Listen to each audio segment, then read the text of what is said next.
喺今集開始之前，希望睇緊呢條片嘅朋友，你可以用1-2秒嘅時間嚟訂閱我哋嘅頻道，以作對我哋嘅支持。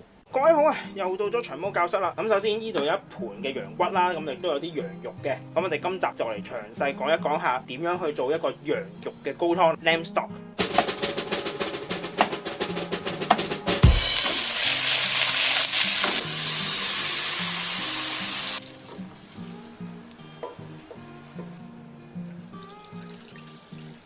個高湯我哋今次呢，我哋就唔會用羊架 trim 出嚟嗰啲骨頭噶啦，因為呢，我哋唔一定次次用到羊架噶。然後我去街市嗰度，終於俾我揾到一啲羊骨喺啲凍肉鋪嗰度嘅。咁你問下我哋有冇呢？我屋企附近街市嗰度有一間，咁佢有賣嘅，差唔多50蚊一磅咯，都抵嘅。其實你成堆骨頭，你可以熬到一個好濃味嘅羊肉高湯噶啦。就羊肉高湯呢，我哋如果熬耐啲呢，就會變做羊汁嘅，所以我哋可以先熬咗個羊肉高湯，然後做倉存，之後再用嘅時候就方便翻噶啦，就唔使下下再去熬一轉啊嘛。因為有陣時你啲肉同骨咧多與少都會影響到個高湯嘅味道啊，同埋嗰個稀結嗰個程度嘅。我哋首先就會將佢斬細少少嘅再，咁有啲可能太大嚿咧，佢出味就出得唔係咁好啊。要留意翻，因為呢個羊肉高湯同埋雞嘅高湯咧，其實有少少分別嘅。因為雞嘅高湯咧，佢骨頭比較細啲啊，咁佢出味就易啲。但係呢一啲大型動物啦，佢個骨頭比較大啊，個味可能要耐少少，所以咧我哋會煲耐啲咁時，係會最少都需要6個鐘頭嘅。如果你可能我冇咁長時間喎，咁你最少都要4個鐘啦。因為其實可能你個零2個鐘，佢個味咧真係出得唔足啊。因為我試過一次就係佢嗰個湯咧可能爭少少啊，因為佢個色夠，但係佢個味唔夠咯，變咗，同埋佢個結身嘅程度唔夠啊。咁所以我哋今次就要最少都要6個鐘頭噶啦煲。我哋而家就嚟斬細咗啲骨先啦。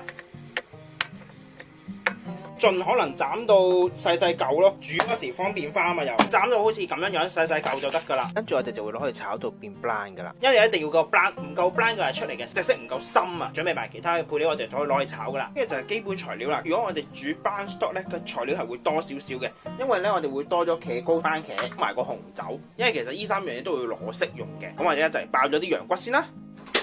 煮任何 brown stock 都係噶啦，我哋會落多少少油嘅，因為咧我哋會煎咗啲肉先。煎肉嘅同時咧，因為我哋要開慢火去煎啊，所以油份嗰度要需求會多少少嘅。之後就會落洋葱，洋葱就會吸收翻晒所有油嘅。其實唔需要驚話可能太過多嘅，我哋要熱咗個 pan 先。煮 brown stock 有一樣嘢要留意，就係全程我哋用慢火嘅，咁樣個 stock 先至會夠深色。一個油夠熱啦，就落晒所有羊骨。同埋炒呢啲骨頭啊，同埋炒呢啲肉嘅時候，有一樣你要留意就係慢火。其實最主要嘅原因就係等佢唔好咁容易出水啊。因為如果你個火唔夠熱嘅時候咧，其實佢好容易會出水嘅。出水咧，你就會夠深色啊，同埋你要用好多時間去炒翻乾佢啊。骨都炒得差唔多啦，而家就落洋葱啦，可以落完洋葱就炒佢啦。又葱翻咗之後咧，就可以落埋其他菜料啦，西芹、紅蘿蔔、leek。跟住炒勻佢，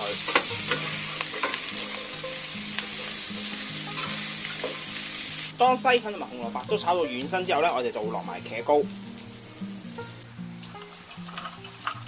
當你茄膏炒到出味之後咧，就最後落番茄啦。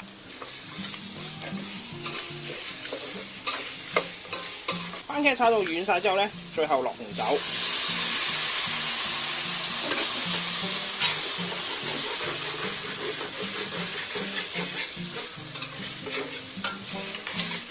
當紅酒揮發晒啦，炒到差唔多乾身嘅時候咧，咁我哋就可以轉翻個煲啦。點解要轉煲咧？因為其實如果炒羊肉嗰時，因為我哋今次啲羊肉啊、羊骨咧係比較多啊。如果我哋用呢個咁細口徑嘅話咧，其實炒係冇咁好㗎，因為佢有機會重疊咗，同埋佢係炒得唔夠乾身啊會。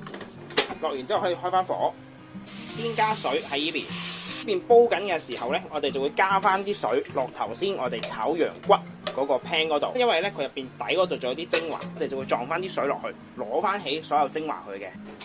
加水落去啦，之後我哋鏟一鏟翻個 pan，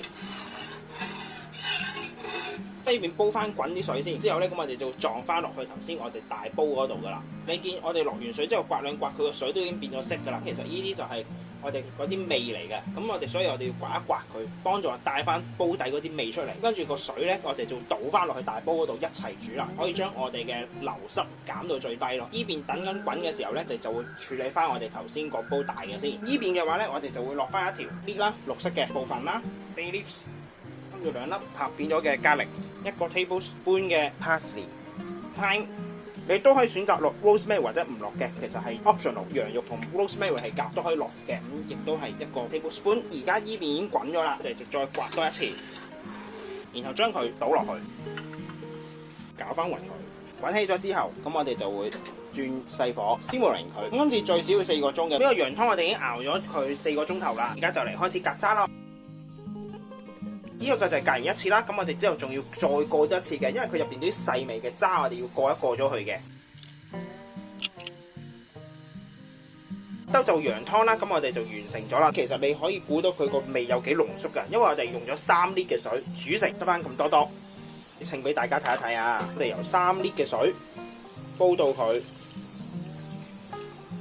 得翻360 gram 咯，其實呢度係10倍嘅濃縮咯，已經接近係。你呢個羊湯咧就可以攞嚟再繼煮咧，就會變做羊汁噶啦，可以攞嚟拌碟啊，或者可能俾個羊更加濃郁咯個味道可以。呢個就視乎翻我哋下次做咩菜式啦。呢個羊湯你做完之後咧，同嗰啲雞湯啊、鴨湯一樣嘅，都可以擺喺雪櫃嗰度一段日子嘅。呢個羊湯咧我哋就完成咗啦，咁希望大家中意啦。我哋下集再見，拜拜。